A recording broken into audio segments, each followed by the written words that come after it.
Olá, muito boa tarde. Eu, Dr. Ângelo Pavinha, há mais de 30 anos médico aqui em São Caetano, estou à frente do programa Saúde em Dia mais uma vez com vocês nesta segunda-feira, 26 de janeiro de 2015, às 15h34, nesse nosso novo horário aqui no horário de verão. O ano passado todo fizemos às 17h30 e a partir de agora, desse início de ano, às 15h30, 15h35, tá? Mais uma vez, muito boa tarde. E no programa de hoje vamos falar sobre as doenças sexualmente transmissíveis. Apesar das mulheres não terem conhecimento, a grávida fica mais suscetível às infecções, pois nessa época ocorre naturalmente uma diminuição do mecanismo de defesa do seu organismo. Tá?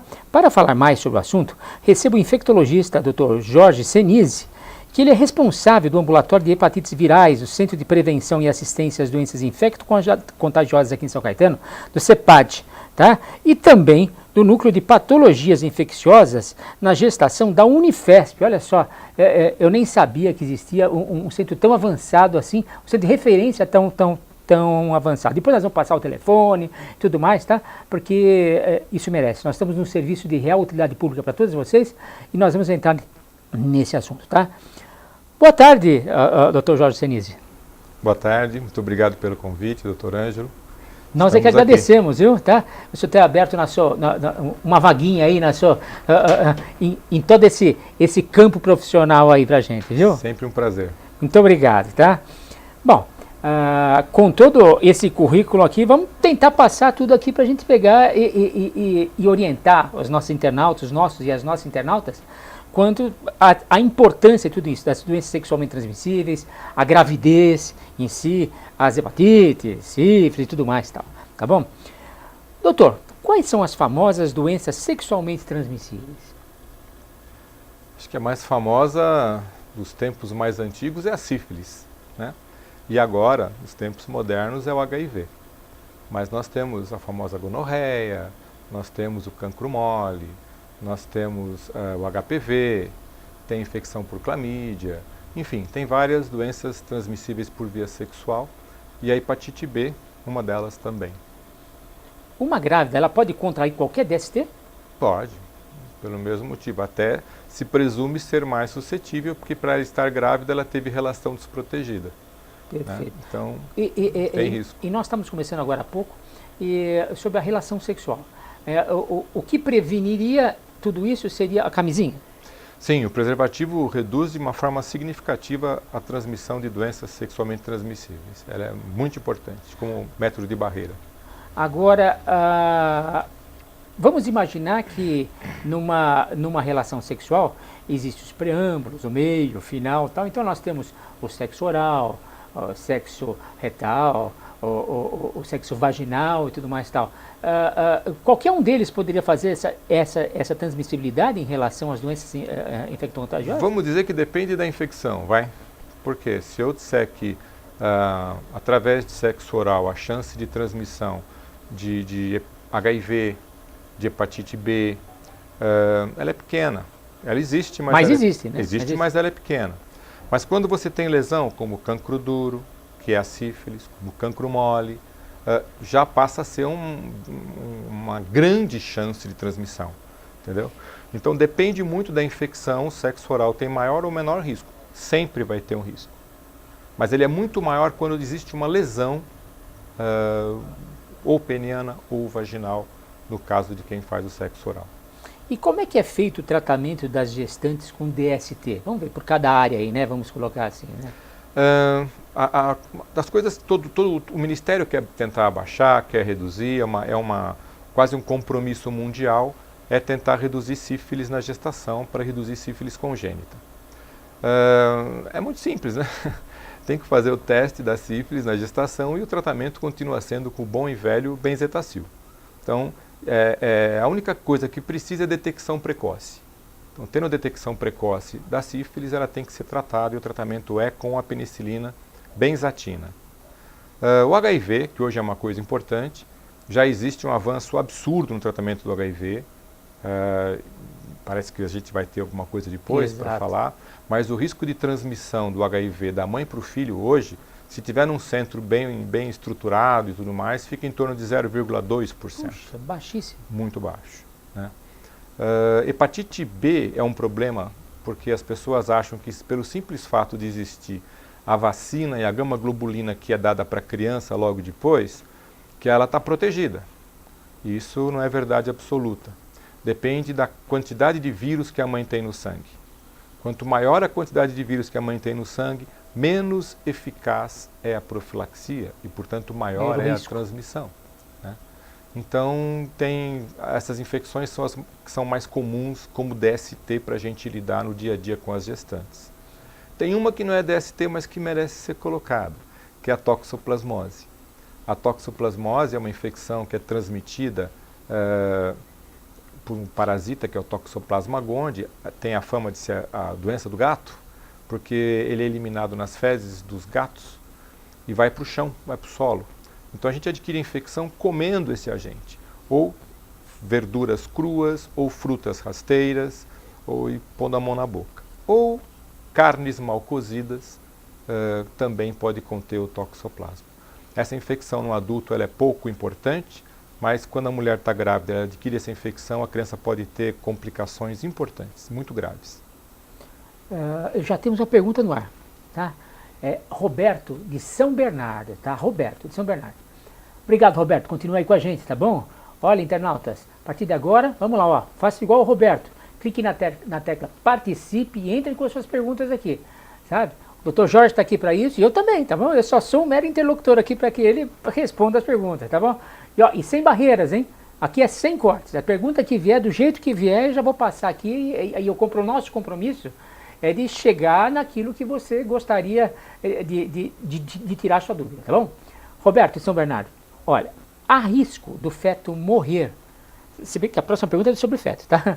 Há risco do feto morrer quando a gestante contrai alguma doença sexualmente transmissível? Roberto, vamos tentar explicar para você. Obrigado pela questão. Na realidade, há risco do feto morrer por algumas infecções.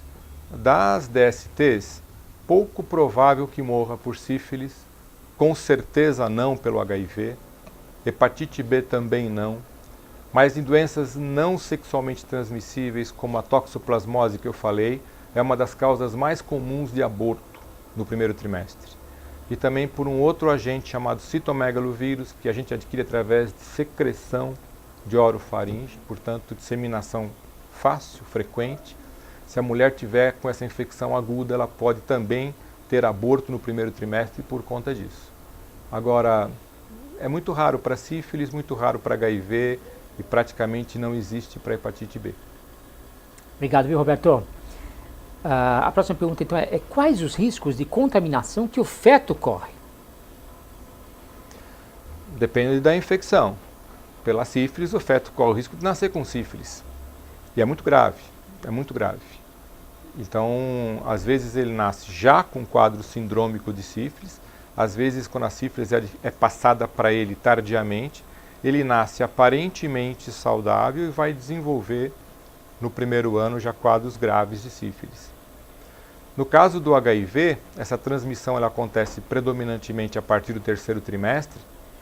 A criança geralmente nasce sem nada, sem nenhum sintoma e vai aparecer os sintomas depois. Por isso que é muito importante fazer o diagnóstico precoce para poder ser tratada e evitar complicações maiores. Toxoplasmose é a mesma coisa, que não é DST, mas toxoplasmose é a mesma coisa. O diagnóstico precoce evita ou reduz os danos da infecção na criança. Citomegalovirose, infelizmente, não tem remédio para tratar na gestante, mas depois que a criança nasce, existe sim remédios que podem ser utilizados para minimizar as consequências da transmissão. Eu acho que seria importante a gente colocar para o pessoal lá do outro lado da telinha que a sífilis existe, não existe só uma. O pessoal fala sífilis, fala, pô, contraiu ali, parece que é uma gonorreia, mas não é nada disso, né, doutor? Nós temos vários tipos de sífilis, né? Primária, secundária, terciária. O problema da sífilis é que ela é uma infecção que tem alta transmissibilidade. Tanto de um para o outro, que é a transmissão que a gente chama de horizontal, como da mãe para o feto, que é a que a gente chama de transmissão vertical. O risco de transmissão da sífilis é muito alto, é muito alto. Então, e é grave, né, doutor? Para a criança é muito grave. E para o adulto também, porque a gente às vezes, e vamos falar, principalmente para a mulher, O cancro duro, ele não dói. Então a mulher pode ter uma lesão que ela não enxerga e não sente dor. E essa lesão some. E ela vai ter as manifestações tardias da sífilis que podem ser muito graves. Entendeu? Isso pode acontecer 5, 10 anos depois. Então a sífilis é uma infecção muito antiga, que perdura até hoje, e o tratamento continua sendo o mesmo, que é a penicilina, e é eficaz, graças a Deus. Eu costumo bater sempre aqui na mesma tecla. Pessoal, vocês estão sentindo alguma coisa? Procura um médico. Não vão procurar no balcão da farmácia um medicamentozinho para tirar alguma coisinha, uma pomadinha para passar uma lesãozinha, que pode ser um cancro. Tá? Faça seus exames de prevenção. Qual médico? O seu médico de confiança. Sabe? Não precisa ser esse ou aquele, ou particular, ou SUS, ou aquele que você tiver confiança, mas é um médico. Depois o médico vai fazer uma prescrição e você vai na farmácia comprar o remédio, né? Acho que é uma mensagem interessante, essa é uma mensagem legal, porque entre homem e mulher, a mulher é a pessoa que tem mais qualidade de saúde. Porque ela tem um ginecologista que a acompanha anualmente, semestralmente, dependendo do caso. Então ela sempre tem uma avaliação de rotina. Na primeira alteração já é detectada. O homem não passa no médico nunca. Então ir ao médico só quando está doente não é uma boa coisa. Tem que fazer prevenção. Em quais casos a amamentação ela é proibida? Hoje a amamentação é proibida claramente nas gestantes que têm HIV. Quando a gestante tem HIV, ela não deve amamentar. Ah, mas na África eles amamentam, tem estudos que mostram que o risco é pequeno. Mas o problema na África não é o HIV, é a África. A água ela é muito contaminada, as crianças que tomam leite que não é materno, elas têm um risco muito grande de mortalidade precoce por septicemia ou por diarreia no primeiro ano de vida. Então se usa remédio tanto para o nenê quanto para a mãe. Isso reduz o risco de transmissão pela amamentação, mas essa redução fica em torno de 0,8% a 1%. Nós estamos dizendo que a transmissão é 0,2%, eu não quero ganhar mais 1%. Então, para HIV, com certeza é completamente proibido. Uma outra situação, que não é uma DST, mas vale a pena ser abordada, é a hepatite C. Não existe nenhum estudo que diga que não pode amamentar a gestante ou a mulher que tem hepatite C. Porque a transmissão não é pelo leite. O leite tem pouquíssima quantidade de vírus. A transmissão é pelo sangue. O problema é que a criança, quando faz a pega no bico do peito, ele macera e muitas vezes sangra. Então, faz parte da rotina do obstetra orientar a mulher a passar uma lixinha, uma buchinha no peito, para deixar esse peito um pouco mais resistente à primeira pega da criança. Então, a orientação que a gente passa é a seguinte: quer amamentar? Pode. Mas se o nenê, quando for pegar o bico do peito, começar a fazer a primeira pega, machucar muito e começar a sangrar, pare, porque aí já não é mais leite, aí é sangue. E daí esse risco existe. Hepatite B não tem problema nenhum, a mãe pode amamentar. E nas outras também. A única restrição definitiva é HIV. Nós já temos mais perguntas no ar, mas já vamos para um breve intervalo. Tá? Web TV São Caetano, onde nossa cidade é o canal. Vamos para um breve intervalo e voltamos já já com o programa Saúde em Dia. Não sai daí, hein? Um minutinho, voltamos já já. Tchau!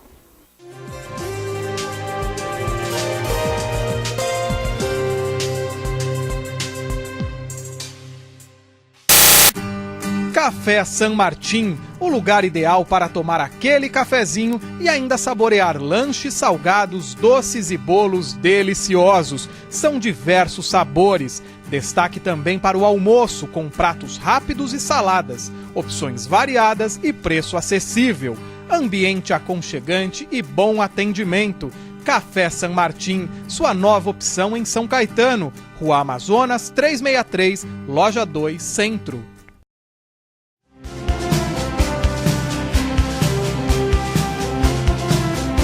Web TV São Caetano, nossa cidade é o canal.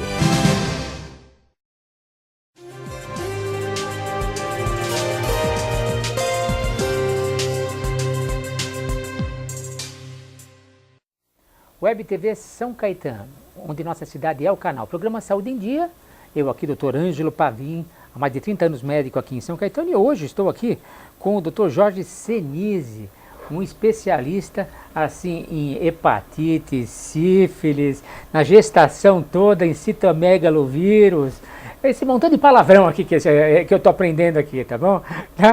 Mas olha, fantástico, hein? Bom, já estamos com mais uma pergunta no ar, tá bom? Vamos. Olha, Amanda de Santo André. Obrigado, Amanda. Continua com a gente. Vai tirando suas dúvidas aí. Pode mandar mais perguntas, tá bom? Quais medicamentos são indicados, qual é o medicamento indicado para tratar o bebê com sífilis? Pode ocorrer efeito colateral? Sabendo que o senhor não é pediatra, logicamente, é o tratamento Amanda, do bebê.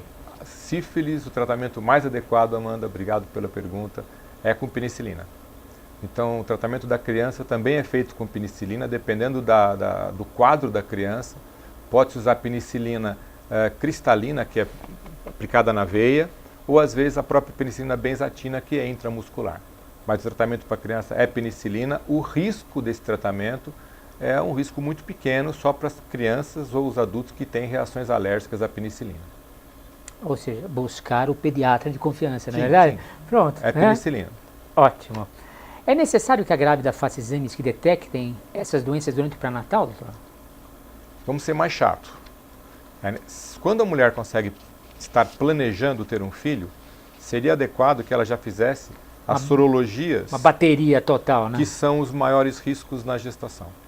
Porque isso facilita muito o especialista, o infectologista, que depois, quando ela faz o primeiro exame, vem alterado. Ele já compara com o anterior antes da gestação. Tá. Se isso não acontece, ela teve uma gestação não planejada, procurar o obstetra o mais rápido possível e colher todos os exames o mais rápido possível. Aqui vai não é para paciente, mas seria uma mensagem para os colegas obstetras, né? A gente que trabalha muito com infecção na gestação. O primeiro exame que a gente faz para toxoplasmose na gestante deveria ser posto da seguinte forma. Então, sorologia para toxoplasmose com IgM-IgG com teste de avidez CIgM positivo. O teste de avidez é o teste que define há quanto tempo a infecção ocorreu. E é muito importante ele ser feito no primeiro exame da gestante, no mais rápido possível. Porque se vem positivo, a gente nunca sabe se essa infecção aconteceu na gestação ou antes. Se aconteceu antes, não tem risco para o filho, para o feto. Perfeito. Se aconteceu na gestação, nós temos que tratar. Entendeu? Perfeito. Então essa detecção precoce ela é muito importante. Em casos de gestantes soropositivas, quais os cuidados que devem ser tomados durante a gestação? A gestante soropositiva ela deve ser acompanhada de preferência num centro de referência. É considerada gestação de alto risco. Esse, por exemplo, esse da Unifesp. Esse da Unifesp, por exemplo. O senhor poderia dar o telefone de lá, por favor? Será que teria um telefone para contato? Ela fica perto do Hospital São Paulo. Tá. O telefone é 5571-5971. Vamos repetir, por favor? 5571-5971. E o nome lá é Núcleo? É NUPAIG, é Núcleo de Patologias Infecciosas na Gestação. Muito bom. Qualquer gestante que ligar para lá até às 16 horas e disser, eu preciso passar em consulta, tenho uma infecção, ela será atendida. Que beleza, Tá. que bom. Você estava falando sobre HIV. Isso. Então, elas devem ser atendidas lá, por exemplo, neste centro, atende o obstetra e o infectologista, que sou eu, na mesma sala com a paciente. Puxa, que beleza. Nós discutimos o caso juntos. Quer dizer, o grande valor, esse centro é efetivamente um dos melhores centros de transmissão vertical do Brasil. Por quê? Porque nós trabalhamos em equipe. Então nós temos enfermeira, assistente social, nós temos nutricionista, nós temos na sala o obstetra, nós temos o infectologista, temos a paciente, colhemos todos os exames dela na hora, no mesmo lugar. Puxa, que fantástico. Entendeu? Então o que acontece? A gente consegue ter uma visão integral da paciente e discutir o caso dela, na presença dela, porque ela tem que participar das decisões conosco, certo? Para poder a coisa ir bem. Então Perfeito. a gestante com HIV ela tem que ser cuidada, sim, tem que tomar remédios para o HIV, sim. Dependendo da situação dela, a via de parto pode ser via obstétrica ou cesárea eletiva.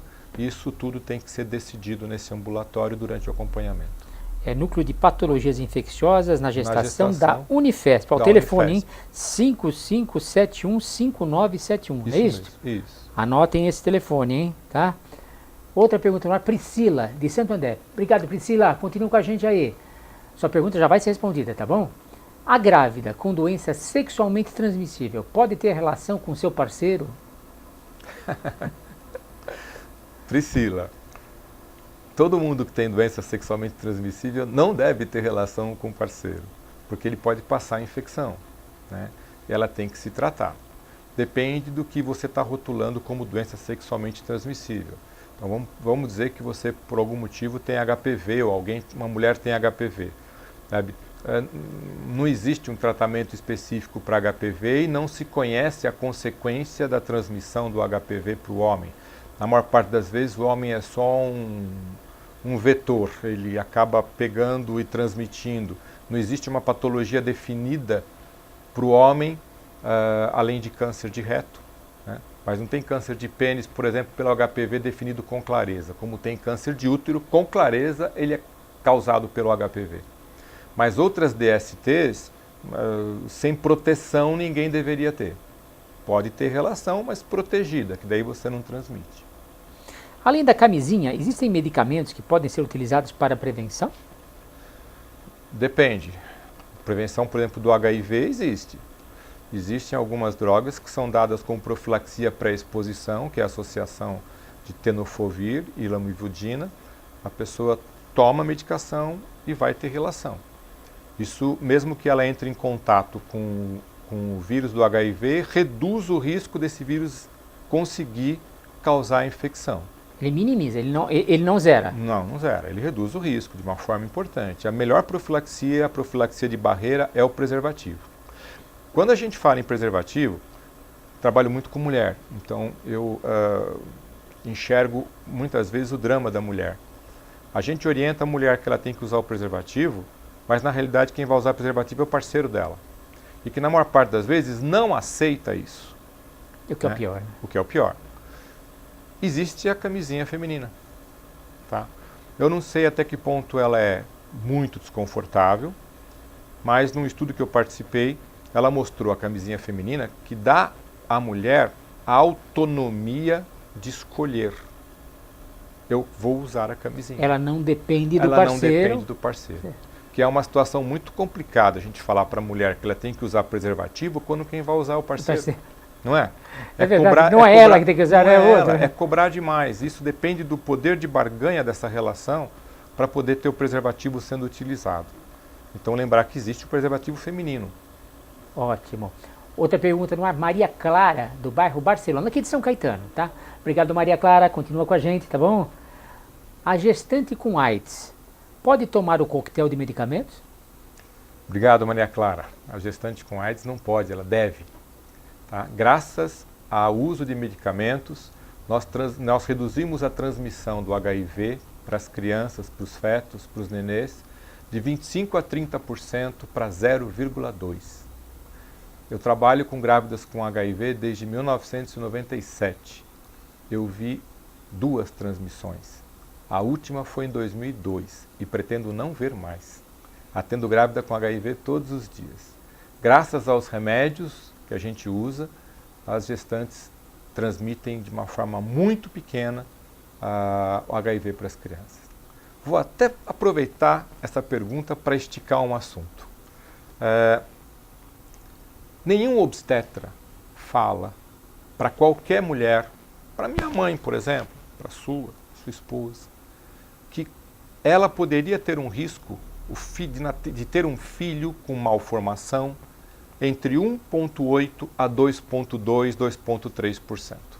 Nenhum obstetra fala que esse risco existe porque ele é um risco muito baixo. 1,8% a 2,2% é um risco baixo, mas que qualquer mulher, sem ter exposição a nenhum fator de risco, está exposta. Mas eu sou obrigado a falar para uma mulher que tem HIV que a chance do filho dela ter HIV é 0,2%. E nós estávamos falando, aquela outra pergunta, além da camisinha, existem medicamentos que podem ser utilizados para prevenção. E esses medicamentos, eles podem trazer efeitos colaterais ou risco para o bebê? Então, a gente usa as medicações que já têm mais estudos, que já foram mais utilizadas, que não tem nenhuma alteração importante descrita. E então as medicações que são usadas são as mais seguras possíveis. né? Eu digo possível por quê? Porque não existe em momento nenhum risco zero para nada no mundo. Quem está vivo não tem risco zero, né? O que eu quero dizer no fundo é que a chance da nenê ter alguma complicação, ela é muito pequena. E se não tratar, a chance de ter HIV é de 25% a 30%. Então é muito grande. Muito grande. De cada 3, 4 crianças, uma nasce. Para 30%. De cada 4 crianças, uma nasce com HIV. Nossa. É muito ruim. É muita coisa. E de todas essas doenças, qual é que se pega mais a nível de consultório? No dia a dia, na sua prática diária? Eu tenho muita gestante com HIV, muita com toxoplasmose e muita gestante com hepatite. Tanto B quanto C. São as situações que mais acabam sendo encaminhadas para consultório para ter uma orientação. Às vezes a gente fica meio angustiado porque esse encaminhamento ele é tardio, né? E quanto mais precoce ele é, quanto mais precoce o exame é em relação à gestação, mais chance a gente tem de interferir. Nós temos mais uma pergunta no ar da Rafaela. Obrigado, Rafaela. Aqui do bairro Boa Vista, aqui de São Caetano, tá? Como as DSTs afetam a amamentação? Obrigado, Rafaela, pela questão, é interessante, mas nem todas afetam, né? Por quê? Depende da passagem do agente etiológico pelo leite materno. Então isso acontece no caso do HIV. Então o HIV não pode amamentar. No caso da sífilis, a mãe é tratada com benzetacil, isso já não acontece mais, ela pode amamentar perfeitamente, né? No caso da hepatite B, que hoje é uma DST importante, nem todo mundo valoriza, a criança quando nasce ela ganha vacina e anticorpo pronto. A mãe pode amamentar. Então não é sempre que tem risco, na maior parte das vezes a mãe pode amamentar. Na hepatite C, como eu falei, o problema não é o leite, é o sangue que pode acontecer pela pega do bico quando o nenê começa a amamentar. Então pode interferir, algumas infecções podem ser de risco, mas a maior parte não é. Eu gostaria aqui de agradecer ao infectologista Dr. Jorge Senise, aqui do ambulatório CEPAD em São Caetano, e também do núcleo de DSTs de gestação, né, da Unifesp. Vamos repetir o telefone lá da Unifesp, lá desse núcleo? 5571-5971. Ótimo. Eu sei que nós temos várias perguntas que não vamos lá para te passar agora. Eu gostaria de pedir a permissão e também saber o seu e-mail, se eu puder deixar um e-mail, claro, de algum contato que os nossos internautas poderiam entrar em contato. Claro. Será que seria possível? Lógico. Por favor. Senise. Com S? Tudo com S. S-E-N-I-S-E. seniseconsultório@gmail.com. Senise, tudo com S, @consultório. Não. Seniseconsultório. @gmail.com. É isso aí. Muito obrigado, gostaria de agradecer muito, tá? Pela Tenho certeza que todos aprenderam um pouquinho com isso. Até eu aprendi. Não, imagina só, acho que eu faltei nessa aula, viu? Eu vou fazer o quê, né? Muito obrigado pela sua gentileza, viu? Obrigado. Tá bom? Isso só foi possível aqui na Web TV São Caetano, onde nossa cidade é o canal. Aguardo vocês na próxima segunda-feira, às 15h30, aqui na Web TV São Caetano, e mais um programa Saúde em Dia. Eu, Dr. Ângelo Pavinha, há mais de 30 anos médico aqui em São Caetano, sempre aprendendo com todos vocês e com os nossos convidados. Muito obrigado e até lá. Um abraço, tchau!